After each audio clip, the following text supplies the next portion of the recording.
la toiture. Les gens se reposent.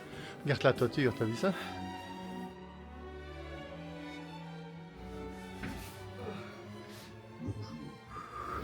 Et bienvenue au musée de la truffe. Avant de commencer la projection, nous allons vous parler de la magnifique toiture au-dessus de votre tête. La charpente est conçue de grandes poutres en chêne et de petites lattes horizontales en châtaignier. Les charpentiers marins construisaient souvent ce type de toiture ressemblant à une coque de bateau inversée. Au-dessus de la charpente, vous apercevrez des pierres qui sont posées les unes sur les autres. Ce sont des lauses. Ces pierres doivent toujours être posées avec un angle de 60 degrés. Dans le cas contraire, elles risqueraient de s'écrouler car le poids de la toiture fait environ 850 kg par mètre carré. Vous pourrez apercevoir de la lumière passer entre les lauses, permettant ainsi de ventiler la toiture et éviter à celle-ci de pourrir. Au-dessus de la porte d'entrée, vous apercevrez du torchis, une ancienne méthode d'isolation. Il est composé d'un mortier de terre et de paille hachée.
Dans la truffe.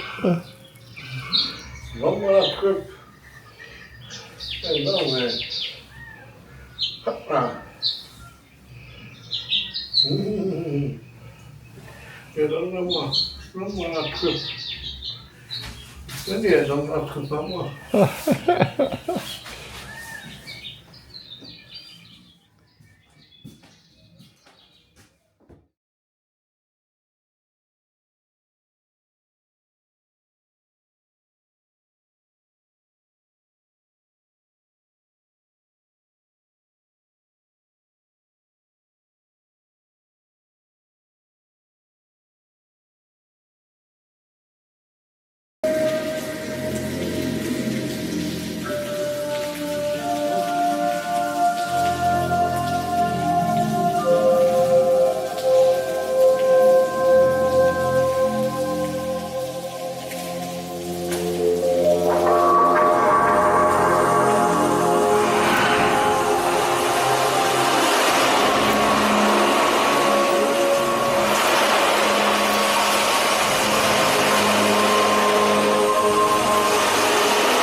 vous êtes au Château des Milandes, donc je suis Angélique Delabarre et je suis la fille de la propriétaire, ma mère qui a acheté en 2001, et le Château des Milandes, bien sûr, en Périgord-Noir, au sud de Sarlat.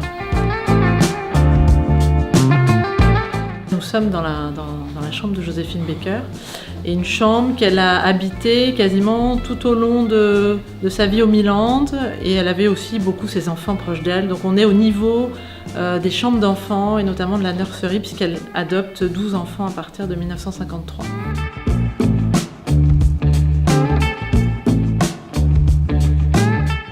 Joséphine Baker découvre les Milandes en 1937 à peu près, après un voyage aux États-Unis. Elle rencontre l'ancienne propriétaire qui va lui proposer la location tout simplement du château. Donc pour elle, c'est extraordinaire de louer un château en Périgord-Noir. Et elle achète le château après la guerre en 1947. À ce moment-là, eh bien, elle va monter tout un complexe touristique.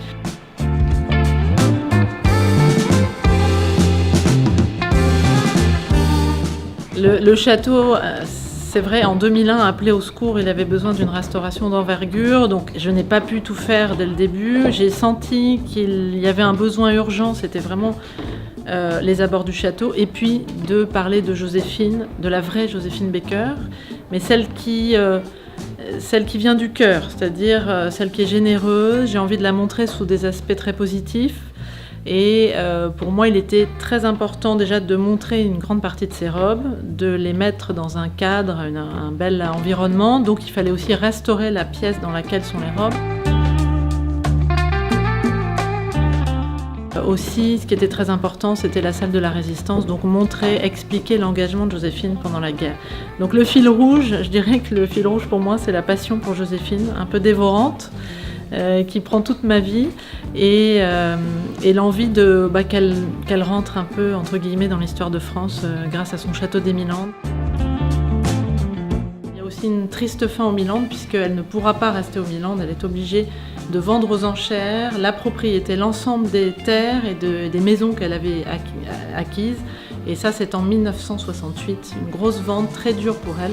Et Joséphine va quitter le Périgord, donc définitivement, à la fin mars 1969.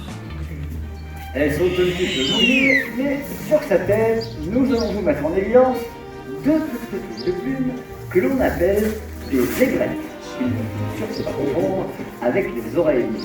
Les oreilles sont placées comme chez nous, de chaque côté de la tête. On ne les verra pas évidemment, puisqu'elles sont sous les plumes. Et ces aigrettes, on pense qu'elles n'ont pas de fonction particulière. Peut-être le camouflage, régulièrement cet oiseau fait un petit cri, que l'on appelle le cri d'imprégnation. À la base, c'est son cri de bébé pour retenir la nourriture à ses parents. Mais comme il est élevé à la main de l'homme, c'est un cri qu'il gardera tout au long de sa vie pour nous réclamer la nourriture. Un petit peu comme si nous étions ses propres parents. Bien entendu, dans la nature, ces cris finissent par disparaître lorsque notamment les parents chassent leurs jeunes et repèrent leur proie en dessous. La plupart du temps, ce sont des oiseaux que chassent les faucons. Le plus connu d'entre eux, c'est le faucon pèlerin, bien sûr. Connu pour ses vitesses vertigineuses en piqué, il peut atteindre plus de 380 km/h. C'est donc la même famille qui, lui, va passer l'essentiel de sa vie au sol, à la recherche de nourriture.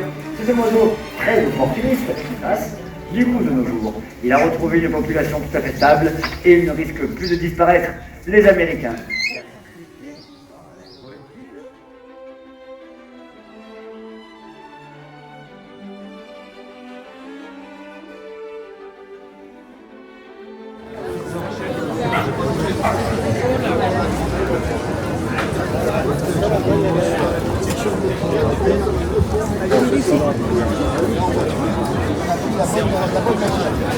Si on avait voulu tricher, on aurait pu une fois tout le temps, mais le pot serait jaune et d'envoyer jusqu'en haut.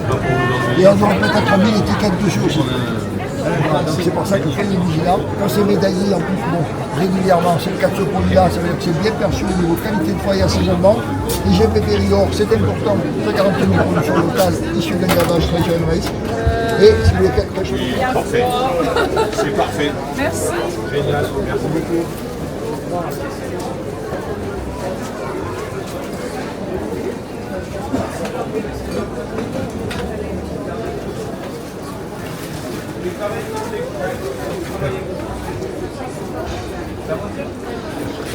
C'est que la vie. Oh. Et c'est juste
Ah non, chiant. Oh.